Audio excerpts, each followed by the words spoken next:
सबसे पहले तो मईशत मजबूत होनी चाहिए कि हमारे ऊपर जो कर्ज़े हैं वो ख़त्म होंगे तो हमारे जॉब्स वगैरह लगेंगी। स्टूडेंट्स के लिए ख़ास तौर पे जो नए नए ग्रेजुएट हुए होते हैं उन सबको सबसे ज़्यादा जॉब्स की ज़रूरत होती है। तो जॉब्स के लिए हम चाहते हैं कि जॉब्स पाकिस्तान में ही मिले, हमें बाहर ना जाना पड़े। फ़र्स्ट ऑफ़ ऑल एजुकेशन का काफ़ी हमारी जो लेवल क्वालिटी ऑफ एजुकेशन है वो काफ़ी स्कोरिंग उसका लो है। अनएम्प्लॉयमेंट एक बहुत बड़ा इशू है।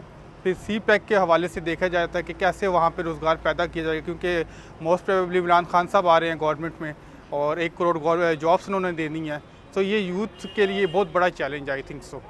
और ये इट्स लाइक इम्पॉसिबल थिंग कि 1 करोड़ जॉब्स वो कैसे प्रोड्यूस करेंगे। माजी की हुकूमतें हैं वो हम करती रही हैं कि हम करप्शन ख़त्म करेंगे, हम काम करेंगे इस तरह दीगर तरीक़ों से, लेकिन कभी भी जो उन्होंने वादे किए पूरे नहीं किए। इमरान की हुकूमत से हम ये एक्सपेक्ट कर रहे हैं जो उन्होंने वादे किए करप्शन पे कंट्रोल करेंगे। सबसे बड़ा चैलेंज इस टाइम करप्शन है। अगर वो करप्शन पे कंट्रोल कर लेते हैं तो इंशाल्लाह पाकिस्तान के काफ़ी सारे मसाइल हल हो जाएंगे। सबसे बड़ा चैलेंज इस टाइम करप्शन है।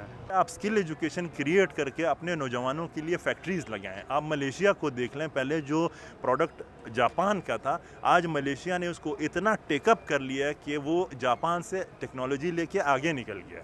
तो हमें ह्यूमन रिसोर्स पे अपना इन्वेस्ट करना चाहिए, बजाय कि हम अपनी सिक्योरिटी पे। जब हमारा बंदा पेट जिसका भरा हुआ होगा, जिसके मसाइल हल होंगे, तो ना टेररिज्म आपको दिखाई देगा, ना कोई और चीज़ दिखाई देगी।